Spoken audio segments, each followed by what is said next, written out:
Na última quinta-feira, a grande parte do mundo cristão celebrou o Dia de Ações de Graças. Em países mais ao norte, países de influência anglo-saxã, esse dia abre aquilo que eles chamam de holiday season, ou seja, o tempo das festas. Porque, na verdade, para aqueles que entendem o significado do Dia de Ações de Graças, a ideia é que é um dia em que, chegando o fim do ano, próximo do advento, próximo do nascimento de Jesus Cristo, há muitos motivos para olhar para trás e o ano que se passou e olhar com gratidão. Por isso, normalmente, o Dia de Ações de Graças é tão forte em países de tradição protestante, especialmente os Estados Unidos. Conta a história, com algumas tintas de tradição e diversões, que os pais peregrinos, ao chegarem para colonizar os Estados Unidos e fundarem ali as 13 colônias, eles enfrentaram muitas dificuldades relacionadas à adaptação a uma nova terra. O inverno era muito rigoroso, particularmente naquela época em que eles chegaram. Eles não tinham conhecimento de como cultivar a terra naquela região, enfrentaram sequências de alguns anos de praticamente nenhum tipo de colheita, e a fome campeava entre eles, de tal maneira que, já desesperados, eles acabaram por convidarem aqueles nativos ali, americanos, a ensiná-los, de alguma maneira, a como aquela terra poderia ser generosa com eles. E a história conta que, naquele ano em particular, Deus abençoou a colheita deles e houve abundância, e antes que eles se esquecessem dos tempos de vacas magras, quando as vacas gordas eram muito visíveis, eles ofereceram um culto em ações de graças, convidando aqueles que lá estavam para participar com eles. A história conta então que, a partir dessa data, eles naturalmente começaram a, repetindo a tradição judaica, oferecer com as primícias da sua colheita a gratidão pela boa mão do Senhor, fazendo com que a terra pudesse florescer e produzir frutos. Depois tornou um feriado nacional e, infelizmente, nos últimos anos, apenas uma festa, assim como também muitas vezes tem se tornado naqueles países que estão cada dia mais pós-cristãos. O próprio Natal tem se tornado apenas uma festa. Mas o fato é que, quando nós que conhecemos, não apenas essa história, mas conhecemos a tradição judaica de dar ações de graças e oferecer a gratidão a Deus por todas as bênçãos que Ele tem oferecido para nós, graciosamente, certamente o Dia das Ações de Graças, e não somente um dia, tem motivo para nós agradecermos ao Senhor. Quinta-feira passada, então, em muitos lugares, igrejas se reuniram e ofereceram o seu culto em ações de graças. Nós fizemos isto ontem, numa comemoração muito gostosa, em que nós estávamos juntos ali como famílias da igreja. Alguns de vocês estavam lá, certamente, e devem se recordar como nós podemos enfatizar a gratidão a Deus e ter comunhão uns com os outros ali e aproveitar aquele dia na fraternidade cristã. Hoje, pensando ainda sobre a influência dessa gratidão que deve gerar em nós ações de graças, e eu gosto muito dessa expressão, mencionei ontem na devocional rápida que fiz, porque gratidão não deve ser comparada ou limitada a sentimentos.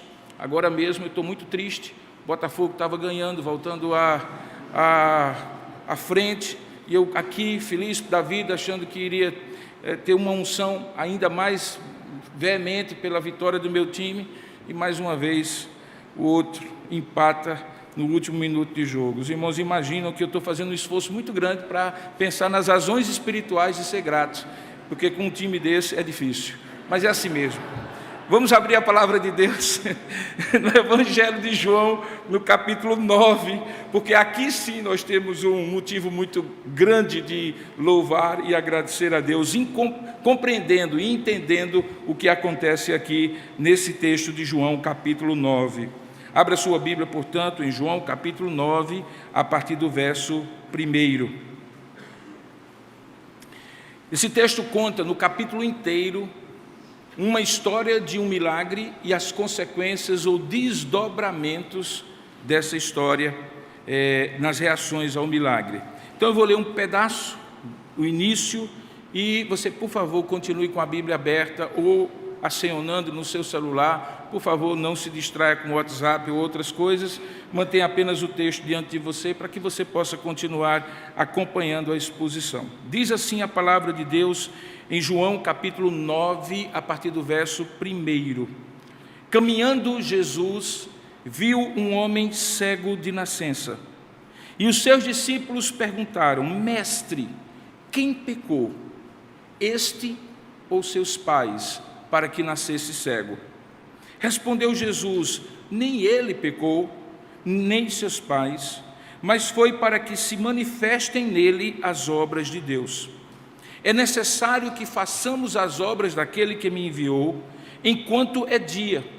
A noite vem, quando ninguém pode trabalhar. Enquanto eu estou no mundo, eu sou a luz do mundo. Dito isto, cuspiu na terra e, tendo feito lodo com a saliva, aplicou-o aos olhos do cego, dizendo: vai, lava-te no tanque de Siloé, cujo nome quer dizer enviado, e ele foi, lavou-se e voltou vendo.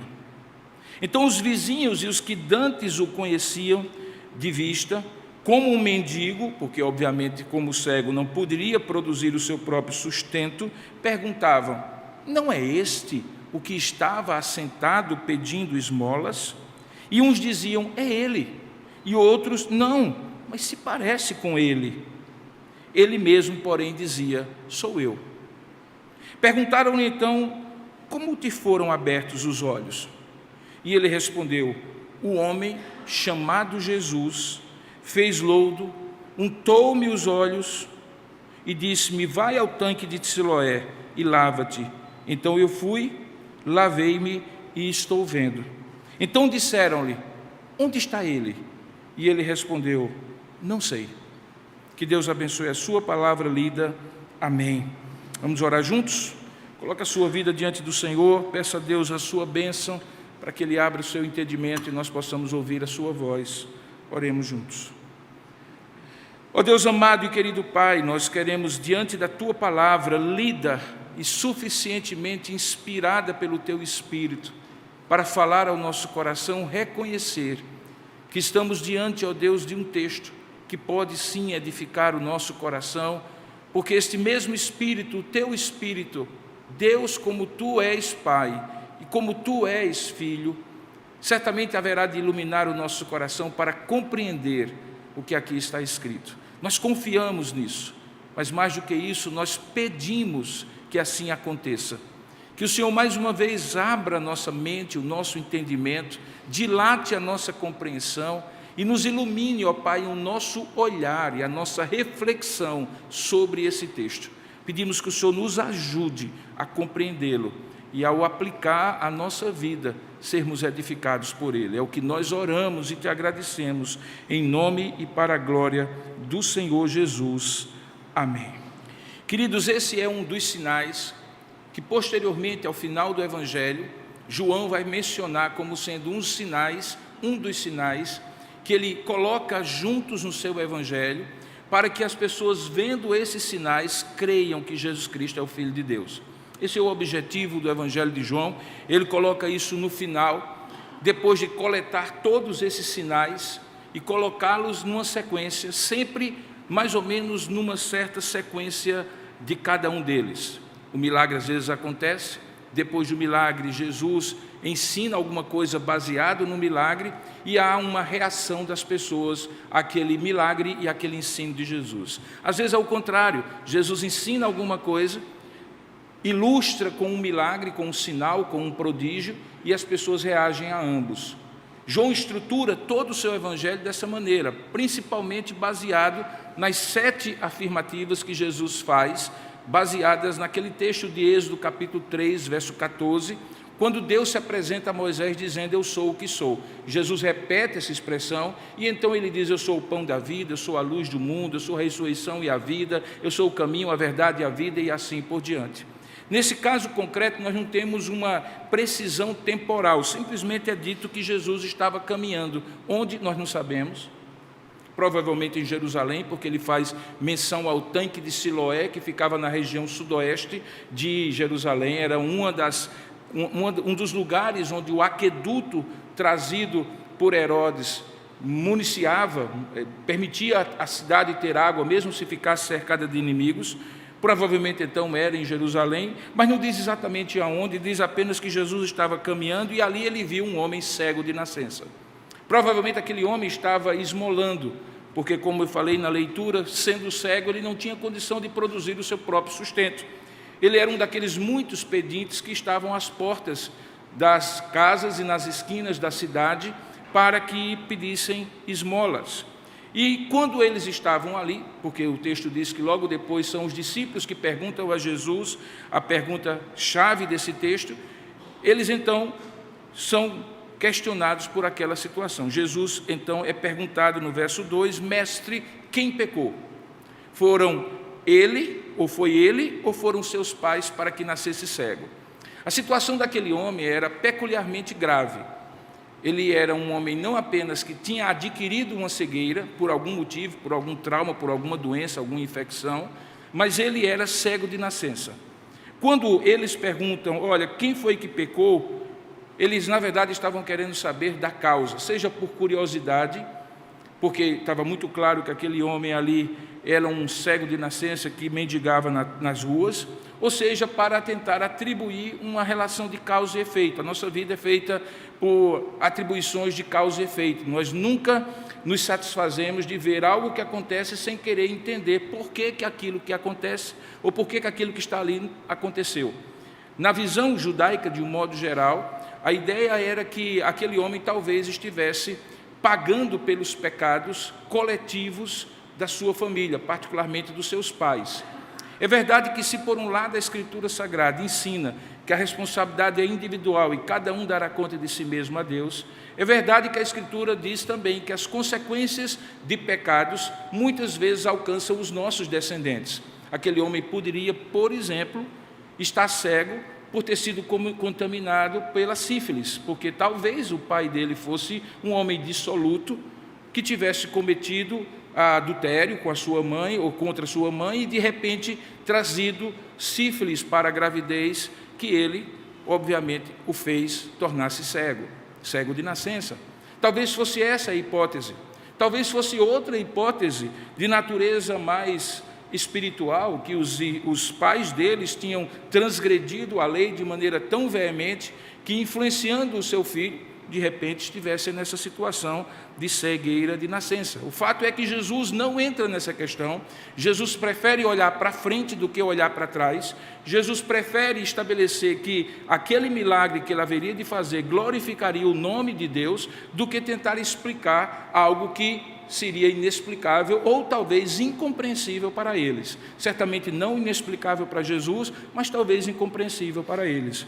Por isso que Jesus responde no versículo 3, nem ele pecou, nem seus pais. Em outras palavras, não procurem causas que vocês eventualmente possam estabelecer efeitos, mas procurem nos efeitos algo mais profundo do que as causas, porque talvez Jesus, de maneira prévia, acabe estabelecendo aquele pensamento de Paulo, de que muito mais do que o pecado que vem abundante, a graça de Deus é que deve ser salientada, porque ela é superabundante.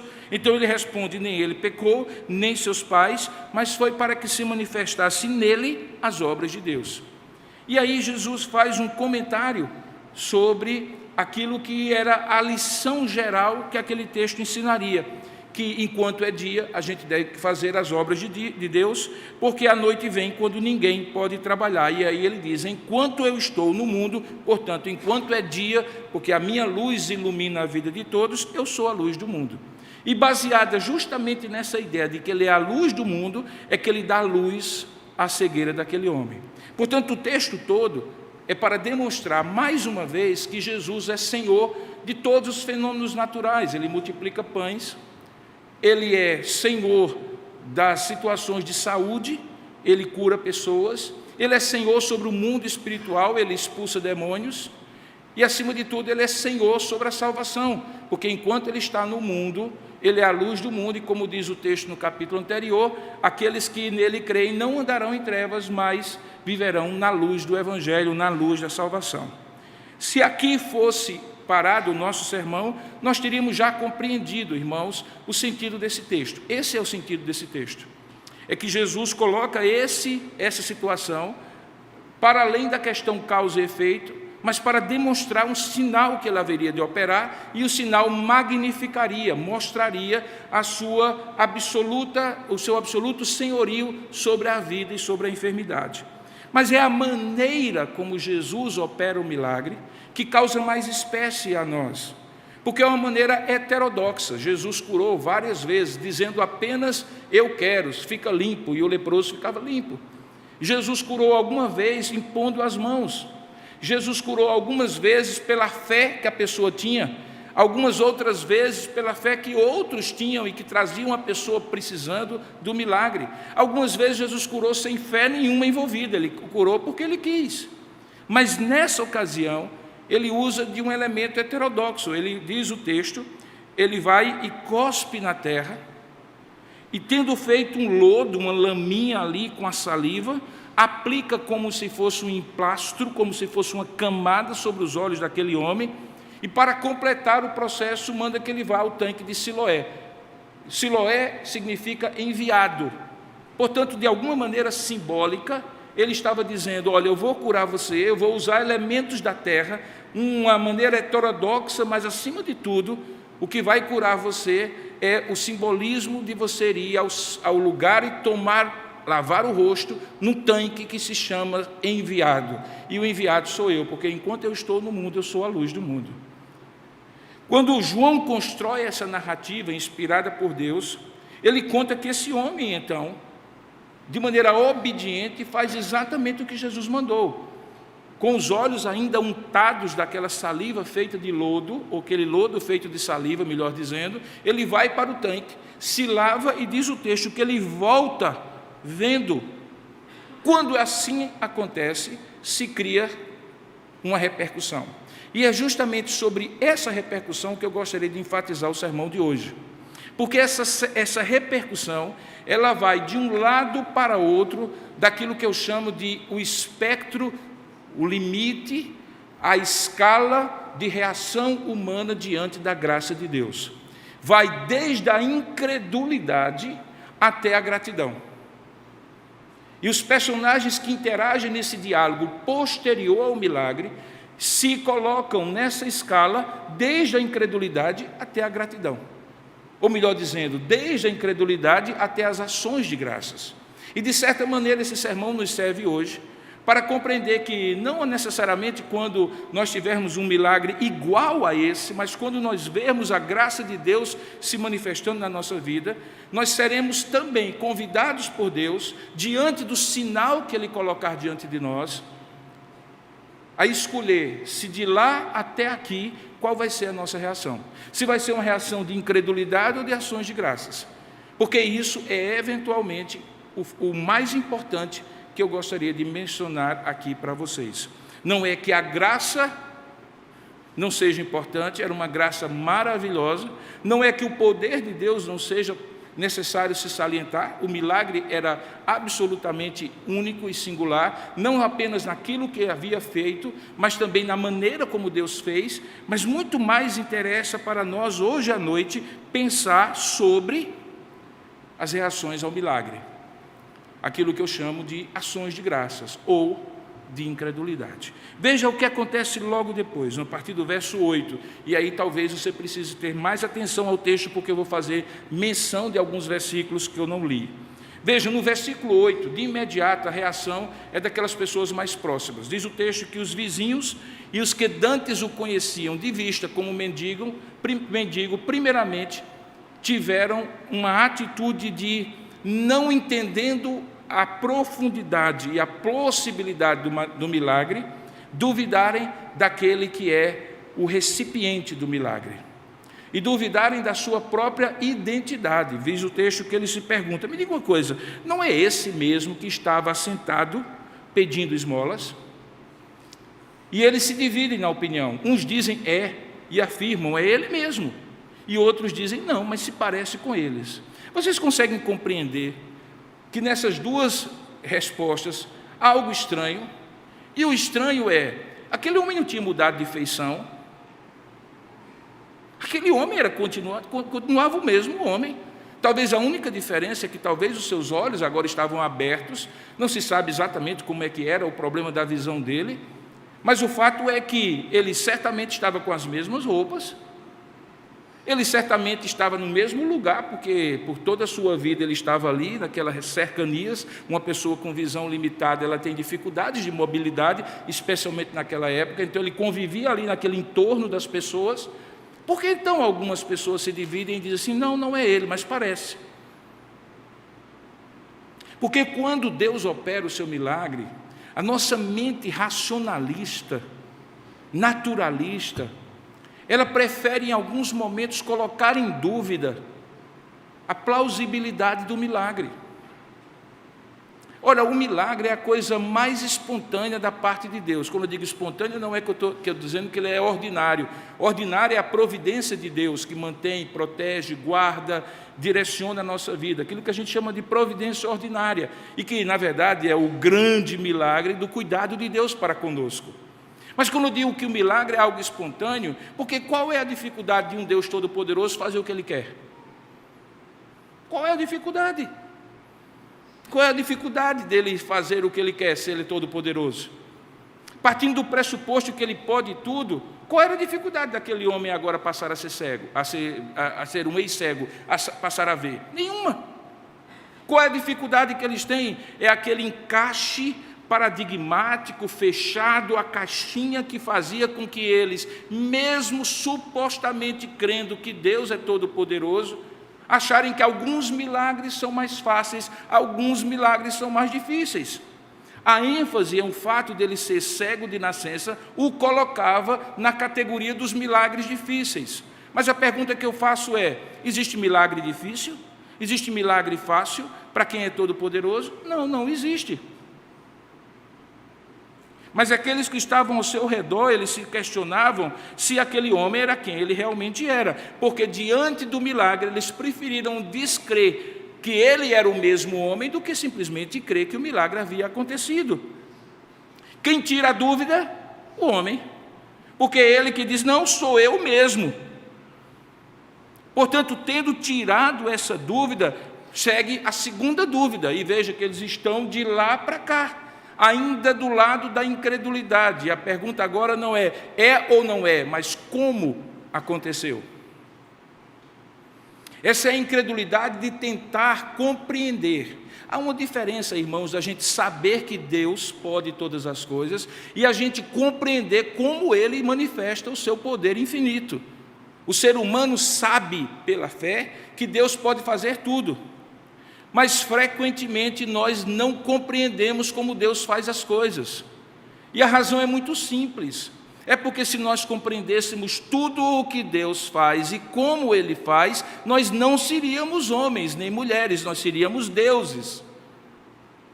Nós seríamos capazes, portanto, de compreender as razões e os processos que um Deus todo-poderoso, todo-sábio, todo-presente opera. E nós não somos deuses. Nós somos seres limitados. Imagine você como uma formiguinha que passeia talvez nas frestas desse local, entre os azulejos, entre a cerâmica ou talvez ali de cima, vendo essa multidão de pessoas cantando, batendo palmas e adorando. Imagine que essa formiguinha entendesse português. Imagine que essa formiguinha entendesse que nós somos um povo, e um povo que está aqui para adorar a Deus. Mesmo assim, essa formiguinha não entenderia e não compreenderia tudo aquilo que nós estamos fazendo aqui, porque o finito não compreende, não abarca o infinito. Mas eles queriam saber como. Ele simplesmente descreveu. E é muito curioso, preste bem atenção nisso. Muitas das perguntas que você fizer a Deus, questionando como é o como de Deus, ele vai simplesmente descrever. Por exemplo, Deus não descreve em detalhes científicos como Ele criou todas as coisas. Ele simplesmente diz, no princípio criou Deus os céus e a terra era sem forma e vazia. O Espírito de Deus pairava sobre a face das águas, e então disse Deus, haja luz, e houve luz. E ele vai descrevendo o que aconteceu. Ele não explica por que algumas coisas foram criadas primeiro do que outras, ele não explica detalhes que muitas vezes a ciência tenta perscrutar e não consegue. Aqui acontece a mesma coisa, veja o que é que diz o texto. O texto diz que aquele homem simplesmente respondeu no verso 11: o homem chamado Jesus fez lodo, untou-me os olhos e disse-me: vai ao tanque de Siloé e lava-te. Então eu fui, lavei-me e estou vendo. Me respondam, o que é que esse homem deu de detalhes a mais, além do fato de que ele contou o que aconteceu? Nenhum. Ele simplesmente contou.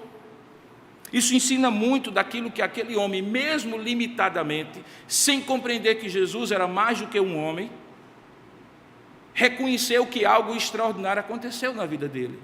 Nem sempre no milagre que Deus opera na vida de alguém, a compreensão sobre os desdobramentos desse milagre, a profundidade desse milagre chega de imediato, ato contínuo ao milagre. Há uma progressão na compreensão daquilo que Deus está fazendo na nossa vida. E com aquele homem foi semelhante a isso. Aquele homem simplesmente disse: um homem chamado Jesus fez isso, isso e isso, e agora eu estou vendo. Ponto. Eu gosto sempre de dizer que no dia em que Jesus alcançou a minha vida, dia 11 de agosto de 1980, uma segunda-feira, em Campina Grande, na frente da minha casa, na rua João Moura, 687, no bairro de São José, lembrando aqui da experiência que eu tive, naquele dia eu saí para contar um pouco para os meus amigos o que havia acontecido. 42 anos atrás, o que eu disse para aqueles meus amigos foi simplesmente o seguinte: cara, foi muito bom o que aconteceu comigo. Eu aceitei Jesus no meu coração. E uma experiência muito gostosa veio ao meu coração. Vou te dizer o que é que aconteceu. Foi como se eu tivesse entrado num ar-condicionado, uma sensação de refrigério. Sabe por quê? Porque aos 15 anos de idade, estudando no Colégio Alfredo Dantas, eu costumava ir estudando um pouco antes no Colégio Alfredo Dantas, na época eu estudava no CEPUC, nós costumávamos ir para o Banco Bradesco. Naquela época o Banco Bradesco ficava perto do colégio, e quando fazia muito calor, a gente ficava como hoje gato fica no ar-condicionado. Você já viu como é que gato fica no ar-condicionado? Assim, com a carona assim, e o ar vindo para tirar um pouco do calor. Então a gente saía da aula, enquanto pai e mãe vinha pegar a gente corria no banco e ficava lá na frente do ar-condicionado, com aquele refrigério. Isso é coisa de campinense naquela época, obviamente, quando não tinha tanto ar-condicionado assim. O fato é que, para mim, em 1980, era o máximo que eu podia descrever do milagre da operação do novo nascimento na minha vida. Eu só podia dizer, foi um grande refrigério. 42 anos depois, eu posso talvez dizer, aquele grande refrigério foi a ação do Espírito Santo que veio habitar em mim, me dando tempos de alívio do meu pecado, a sensação de ser amado, a sensação de que meus pecados foram lavados pelo sangue do Cordeiro, e explicar isso em termos de justificação, regeneração e toda aquela doutrina que hoje eu tenho, mas naquela época eu não tinha. Eu simplesmente disse, era como um ar-condicionado. Aquele homem simplesmente disse, é como um ar-condicionado. O homem fez isso, disse isso, mandou isso, aconteceu isso e agora eu estou vendo. Mas era suficiente. E de todas as reações, a reação mais legítima, que se aproxima mais da gratidão, é a reação daquele homem. E não é algo surpreendente, sabe por quê? Porque a pessoa que mais tem condição de agradecer é a pessoa que é mais abençoada. Porque foi mais abençoada, ela tem mais noção da bênção de Deus na vida dela. Os que estão olhando de fora, analisam de uma maneira um tanto quanto racional. Não, talvez não foi bem isso. Talvez foi algo que alguém fez. Talvez foi uma remissão espontânea. Ninguém sabe, talvez aquele homem ficou curado assim. Mas quem recebe a bênção, o milagre, a cura, sabe quem fez. E consegue reconhecer com forma de gratidão aquilo que recebe. E é isso que aquele homem diz. Sou eu, em primeiro lugar, e depois ele diz, o homem chamado Jesus fez lodo e conta o que aconteceu, eu fui, lavei-me e estou vendo. Mas veja que a limitação daquele homem ainda era grande, porque no verso seguinte diz que perguntaram para ele, e onde é que está ele? E ele respondeu, não sei. Essa pergunta, onde está ele, vai gerar na descrição de João uma série de desdobramentos que acontecem a partir do verso 13. E nós vamos descobrir que essa pergunta, onde está ele, não era uma pergunta sincera. Aqueles que perguntaram não estavam realmente interessados em conhecer Jesus. É porque naquele dia era um dia de sábado. O sábado sempre foi o ponto de discórdia de Jesus com os fariseus e doutores da lei, porque na interpretação deles, até curar alguém no dia de sábado era proibido por Moisés. E Jesus teve vários embates com eles, e talvez aqui o que eles estavam querendo saber era onde está este homem, para que nós o coloquemos novamente debaixo do nosso escrutínio, para saber se ele é de Deus ou não é de Deus, se ele está cumprindo a lei ou quebrando a lei. Veja que agora essas pessoas estão do outro lado do espectro, da escala. Elas não conseguem nem tampouco crer no milagre, e já conseguem ou tentam descredenciar o milagre, descredenciando a pessoa que operou o milagre.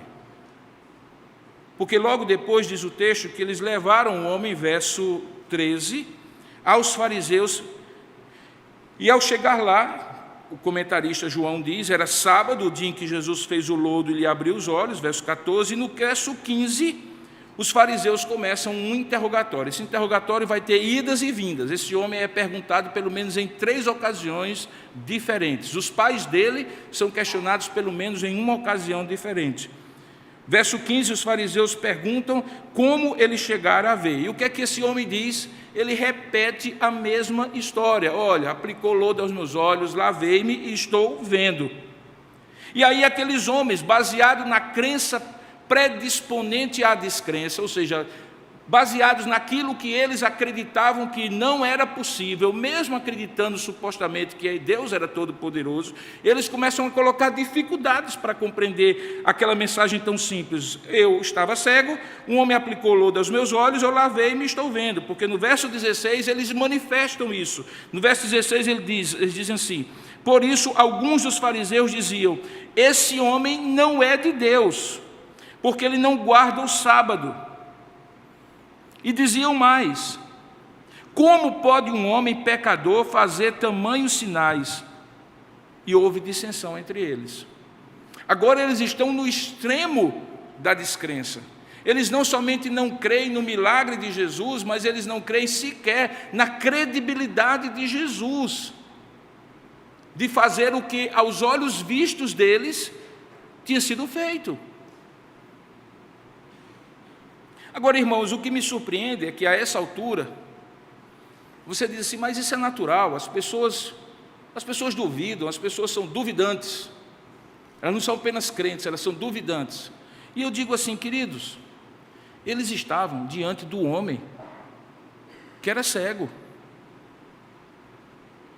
Você está entendendo que contra fatos não há argumentos? Não é isso que a gente diz? O homem era cego e agora está diante dos olhos dele, diante deles, com os olhos abertos. A evidência estava ali diante deles. Como é que eles achavam que tinham legitimidade para questionar a credibilidade de Jesus se o milagre estava ali? Vocês lembram como Nicodemos, no capítulo 3, chegou a Jesus? Ele era um homem religioso como esses também. Ele chega a Jesus dizendo assim, Senhor, sabemos que tu vens de Deus, pelos sinais que tu operas. Aqui eles diziam assim, apesar dos sinais que tu operas, nós descremos que tu vens de Deus. E mais, descremos sequer que tu és um homem santo, porque tu não guarda o sábado, és um homem pecador. Mas aí alguém realmente perguntou a pergunta óbvia, como é que pode haver um homem que, sendo pecador, faz milagres em nome de Deus? E aí o texto diz que houve dissensão entre eles. E então eles voltam a carga ao homem e fazem o segundo conjunto de perguntas. No verso 17 eles perguntam, que dizes tu a respeito dele, visto que te abriu os olhos? O homem, de maneira simples, esse é o teólogo da história, você consegue compreender?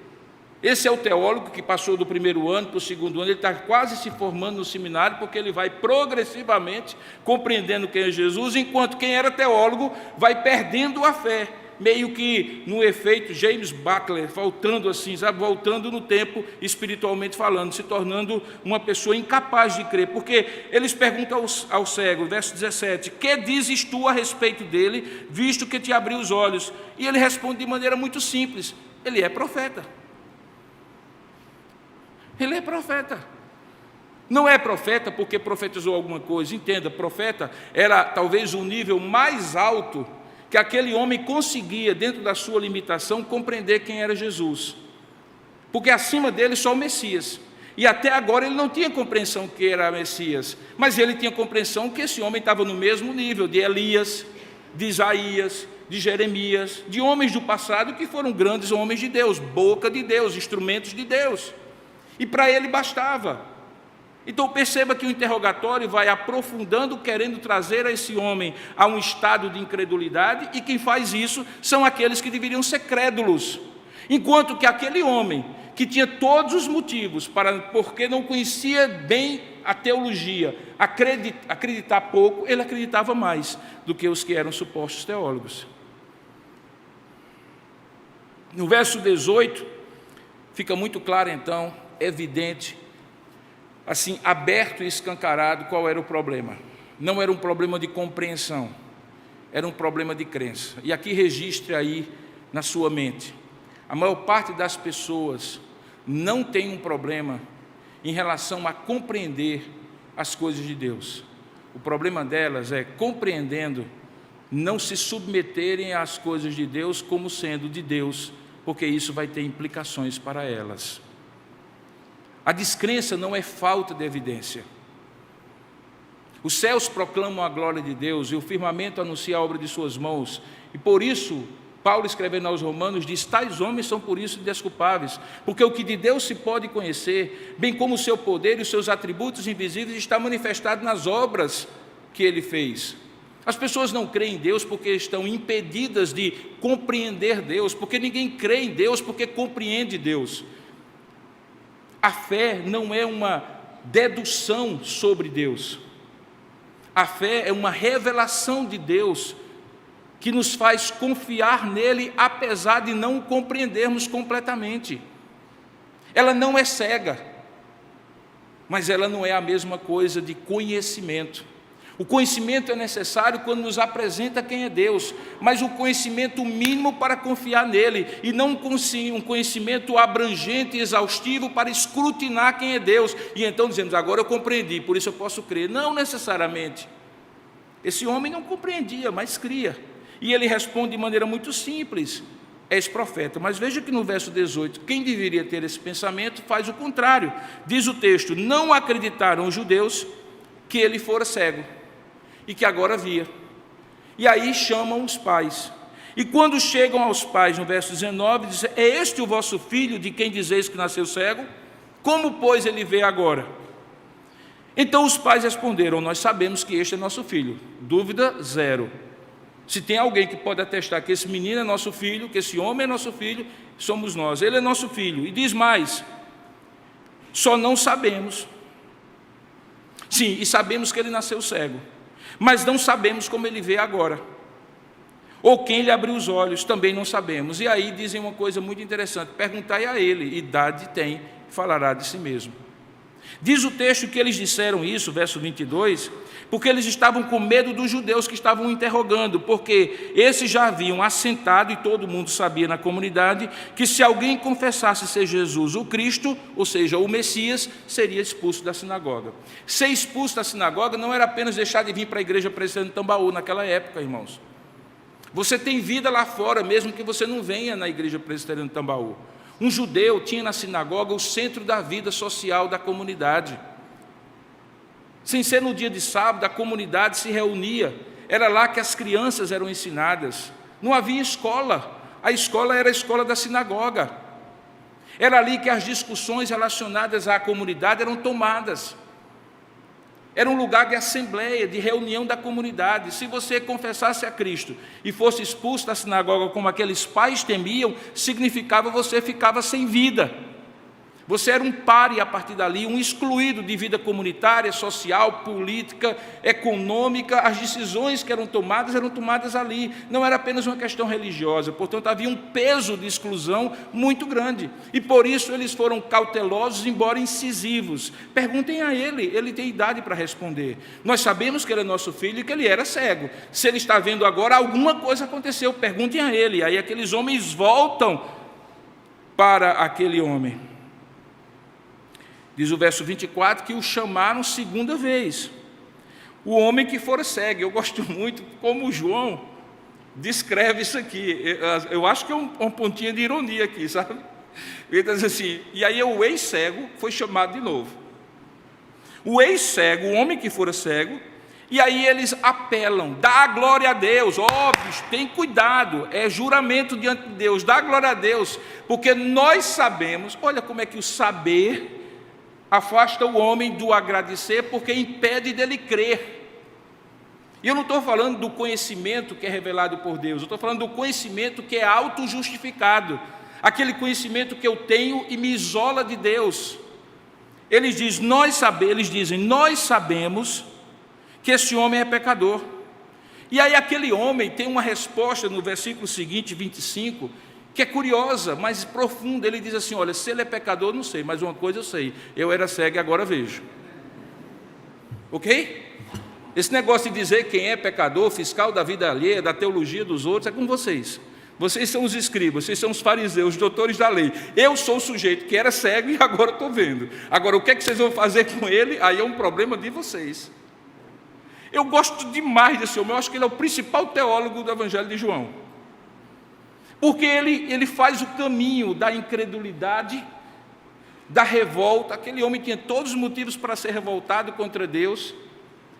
E de repente ele recebe o milagre de Deus, ele vai caminhando no conhecimento de Deus, e à medida que ele vai caminhando no conhecimento de Deus, ele vai se aproximando da gratidão. E aqueles homens que tinham todo o conhecimento e podiam ser gratos, vão se afastando do conhecimento de Deus e indo para a incredulidade.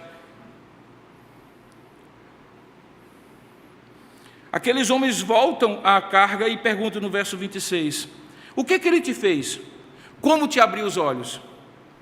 E ele respondeu, já vos disse, e vós não atendeste, por que quereis ouvir outra vez? E aí ele apela, né? Dá um chute na canela. Será que vocês estão querendo se tornar discípulos dele também? Porque essa insistência toda.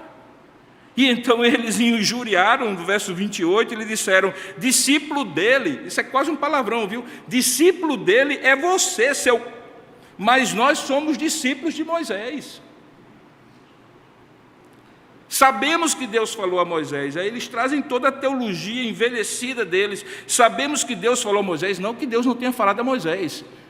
A teologia deles era em cima daquilo que Deus havia revelado, as pressuposições e as deduções deles, que eram completamente erradas. Eles dizem, sabemos que Deus falou a Moisés, mas este aí não sabemos de onde ele é.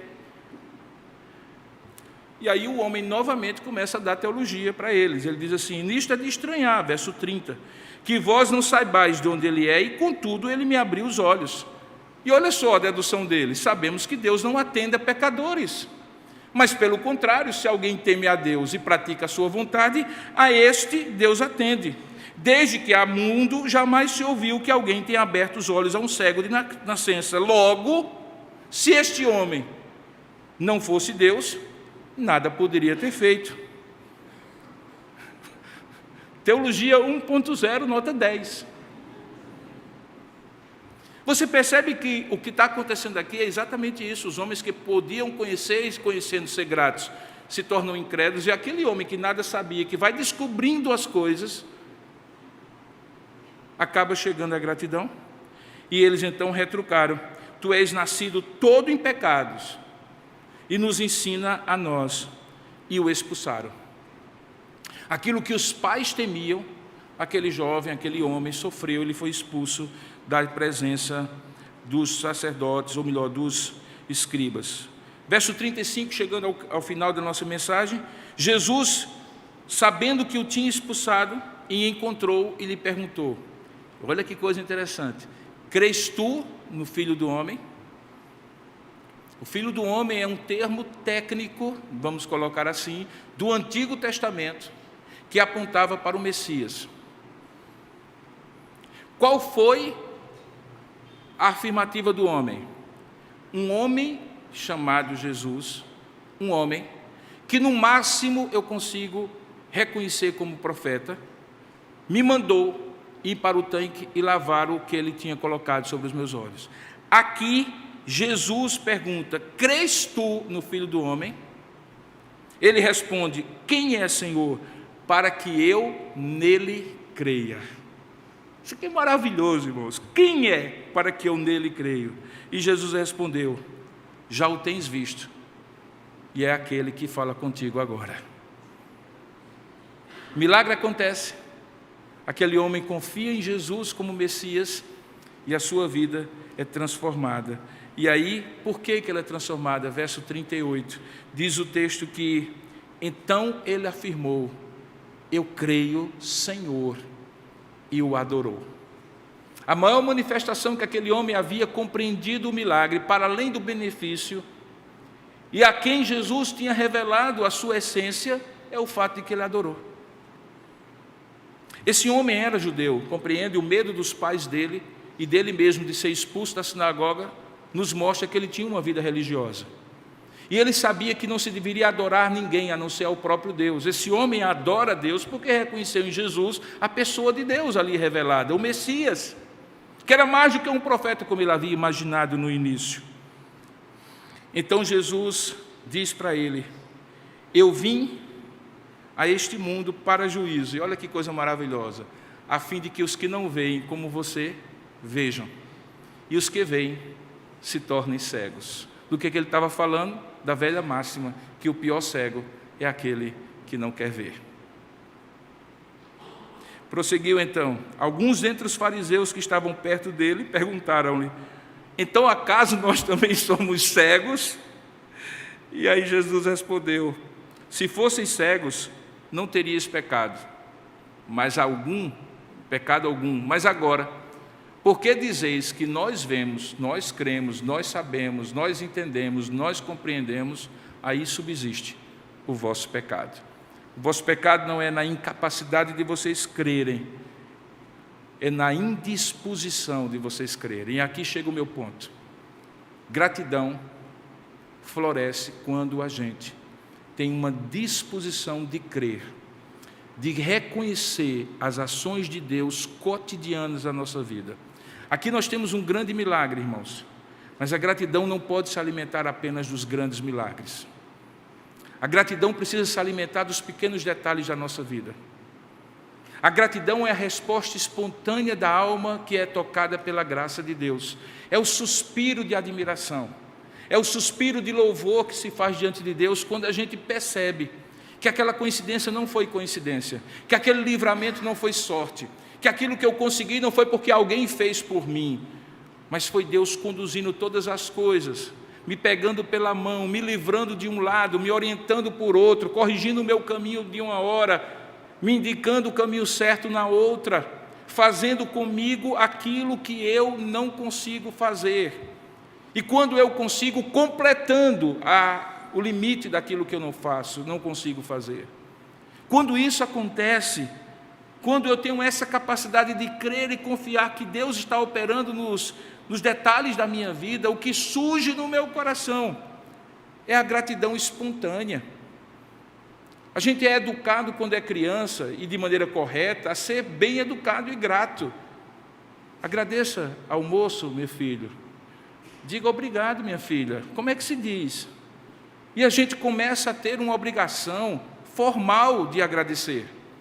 A gente diz obrigado por uma questão de educação, e isso transportado para Deus significa: Senhor, eu te agradeço pela multidão das tuas bênçãos na minha vida. Mas quais são elas? De que maneira elas tocaram o seu coração, manifestaram a graça de Deus? Por isso que eu costumo dizer que quando algo acontece na sua vida, você tem que dar glória a Deus mesmo, querido. Não repute por coincidência, mesmo que você compreenda como aconteceu. Mas não aconteceria se Deus não tivesse feito. E quando você não compreendeu, como era o caso aqui, mais ainda.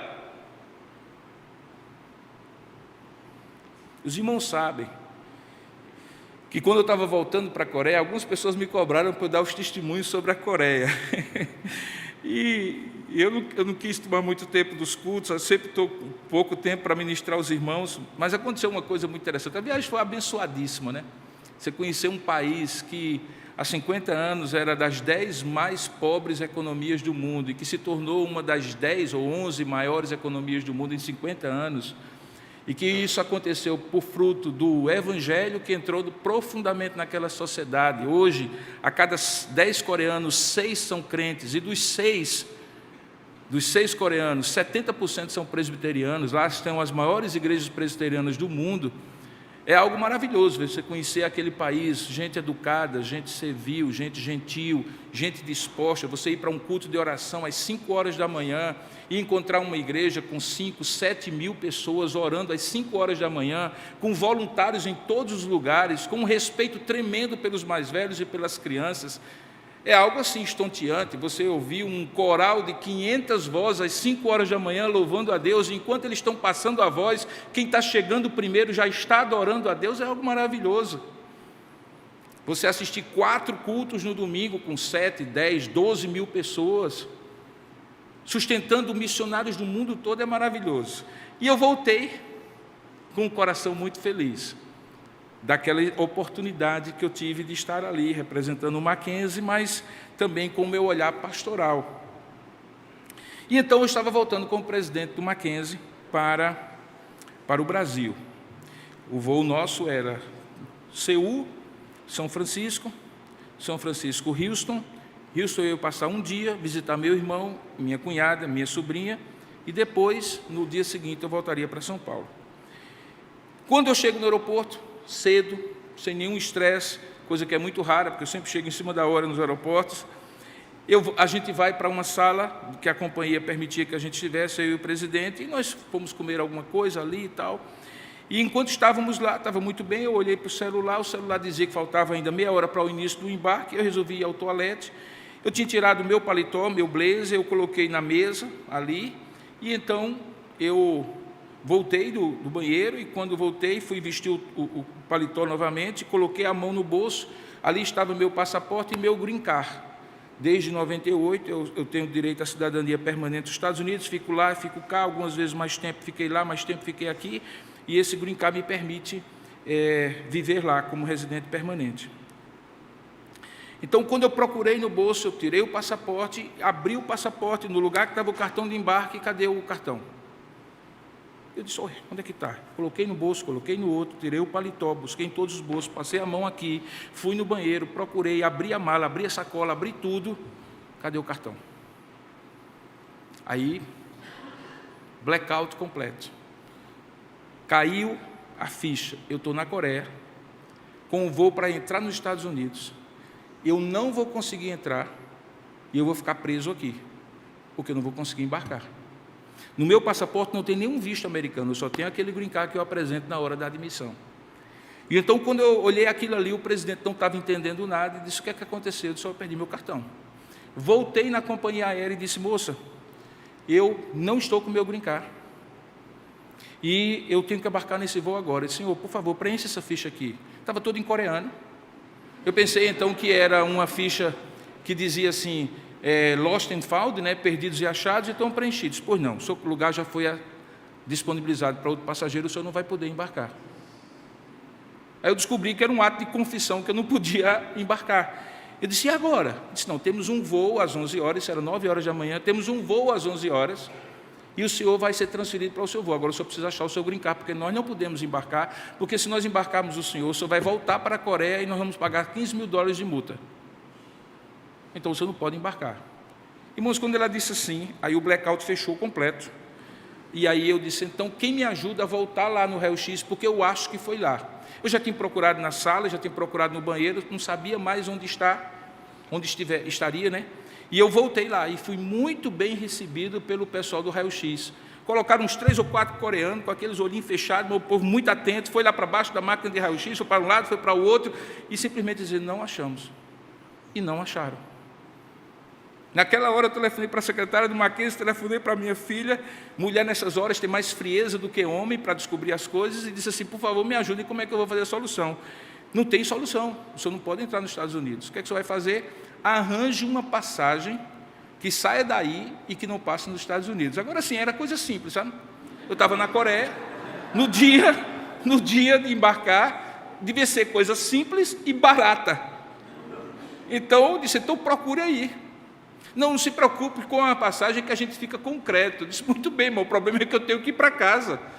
Não, o senhor tem a solução, o senhor pode ir na embaixada de Seul, a embaixada americana, e pedir um visto de reentrada. Eu disse, meu filho, eu estou na Coreia. A 40 quilômetros daqui tem uma zona desmilitarizada com a Coreia do Norte. Esse povo aqui acha que todo mundo é espião.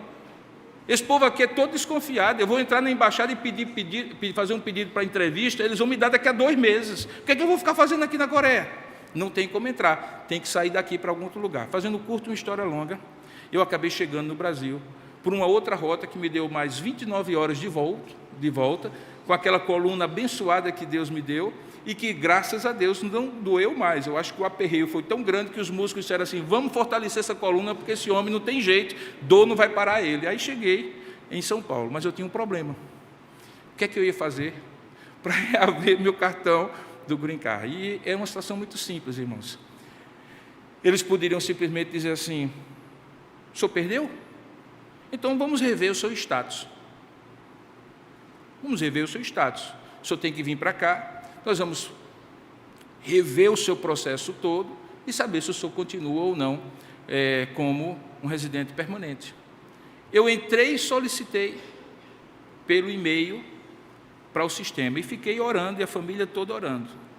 Nessa sexta-feira, minha filha estava olhando lá de bobeira umas coisas que ela estava discutindo comigo, eles vêm agora esse final de ano, e eu disse assim, Manu, aproveita e entra aí no site e vê aí se tem algum desdobramento, porque desde outubro a gente entrou com esse pedido, até agora não disseram nada. Aí ela, entra lá, quando ela olha, eu vi ela branca. Aí eu disse, bom, agora deu errado de tudo. O que foi, Manu? Ela disse assim, pai, já foi entregue, e é no endereço completamente errado. O seu cartão deve ter sido extraviado. Aí eu disse, Manu, verifique direitinho. Ela estava tão aperreada que ela esqueceu o endereço do irmão Gabriel, e tinha sido entregue na caixa postal desde o dia 16 de outubro. Obviamente que meu filho é muito atento, desde o dia 16 de outubro, ele não tinha ido na caixa postal e o Green Card estava lá. Então, eu estou contando isso, sabe por quê, irmãos? Porque não foi sorte. Não foi sorte. Quando eu disse no grupo da família e coloquei, acharam o meu Green Card, já recebi, ótimo, vou poder visitar vocês. Aí meu irmão telefonou para mim e disse, Robinho, deixa eu te falar uma coisa. Tu não existe não, viu? Tu não existe não, tu já era para ter perdido esse status. Tu já era para ter entrado com a tua cidadania. Tu não entra. Tu agora perde o cartão. Não sabe onde é que o danado desse cartão está. E agora tu acha, eu vou te falar uma coisa, viu? Tu não tem pareia não, viu? Eu disse, meu filho, é só a graça de Deus e eu vou festejar. Porque nos mínimos detalhes, Deus é gracioso. Qual era o meu aperreio? Não é porque eu quero morar nos Estados Unidos, já morei lá e o meu coração está aqui. É porque eu estou na iminência, nos próximos anos, se Deus quiser, de ter netos.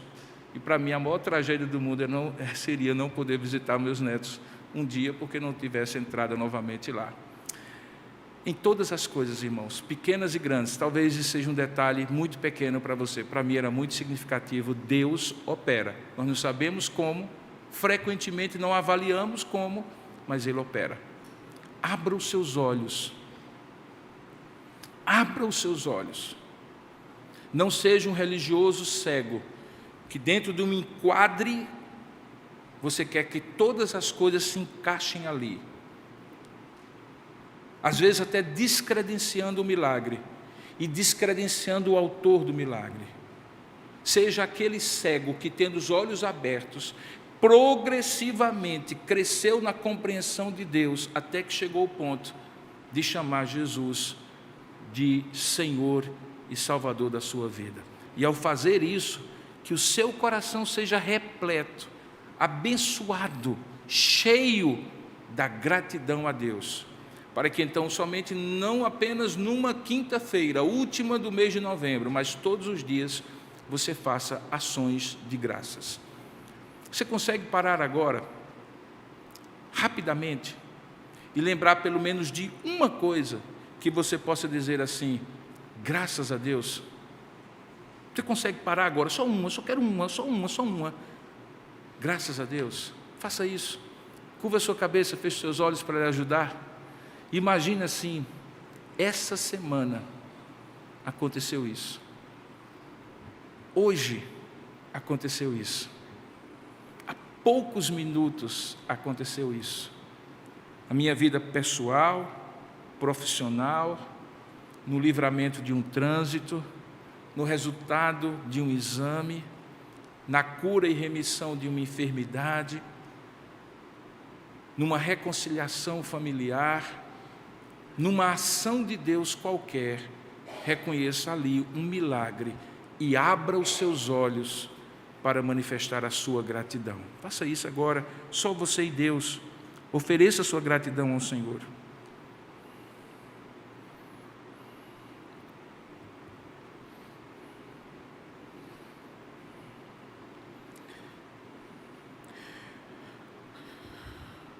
Por tudo que tens feito, por tudo que vais fazer, por tuas promessas e tudo que fez, eu quero te agradecer com todo o meu ser. Por tudo que tens feito, por tudo que vais fazer, por tuas promessas e tudo que és, eu quero te agradecer com todo o meu ser. Senhor Deus e Pai, nós queremos te agradecer com todo o nosso ser, com os nossos olhos que foram abertos da cegueira espiritual ou quem sabe da cegueira física, com o nosso corpo, nossas mãos, nossa mente que tem sido abençoada por Ti, com as nossas forças que Tu tens renovado, com a compreensão da nossa mente, ó Deus, das Tuas verdades, porque antes Te conhecíamos de ouvir falar, mas agora os nossos olhos Te veem. Ó Deus, com o Teu povo que está aqui reunido, porque essa experiência tem sido compartilhada com outros, e o que elas também têm de agradecer, nós também temos de agradecer, e juntamos como um culto a Ti, de ações de graças, por tudo que Tu tens feito, por tudo que vais fazer, por Tuas promessas, pelas Tuas ações na nossa vida, nós Te agradecemos, ó Pai. Ó Deus, destila do nosso coração essa virtude ímpar de reconhecer nos mínimos detalhes a Tua mão poderosa, o Teu poder, a Tua graça, que nunca, nunca, nunca, Pai, por conta da nossa visão limitada, atribuamos a outros aquilo que a Ti é devido, que não repartamos com outros a glória que é somente Tua, Pai, que não louvemos a sorte ou as pessoas, mas que admiremos a Ti e a Ti rendamos graças, ó Pai, e que essas graças, Senhor, se tornem concretas na nossa vida, por meio de gestos, de generosidade para contigo, de disposição de Te servir e de falar de Ti a outros, de compartilhar aquilo que o Senhor tem nos dado como expressão do amor ao próximo. Ó Deus, faz de nós canais de bênçãos, porque recipientes de bênção nós já somos, já recebemos de graça, muito de graça, nos leve a dar, Senhor, porque mais bem-aventurado é dar do que receber, diz a Tua palavra. Dar a Ti a glória devida ao Teu santo nome, investir em outros e abençoar outros, porque fomos abençoados. Eis aí, Senhor, a essência da gratidão. Ó Deus, nos ajuda, Senhor, então, a cultivar isso como uma virtude que não nos é natural. Nós, por tendência, somos egoístas, ambiciosos. O copo para nós sempre está meio cheio, meio vazio, melhor dizendo, e nunca meio cheio. Sempre achamos que tem algo a mais que o Senhor tem a obrigação de nos dar. Perdoa-nos, ó Pai, e nos faz agradecer por aquilo que o Senhor já tem nos dado. Ó Deus, nos torna seres da gratidão, da compreensão progressiva, abrangente e profunda de quem Tu és e daquilo que Tu fazes por nós. Não nos permita, ó Deus, o nosso racionalismo nos tornar seres da descrença, da ingratidão, da murmuração, da reclamação, do pessimismo, Pai. Pelo contrário, Senhor, ajuda-nos a destilar o bom perfume da gratidão por onde quer que estejamos, e ao fazer isso, venhamos a dar glórias ao Teu nome, Pai, para que então outros sejam agraciados e se tornem gratos também, pois é assim que nós te oramos e te agradecemos, em nome e para a glória de Jesus. Amém, Senhor.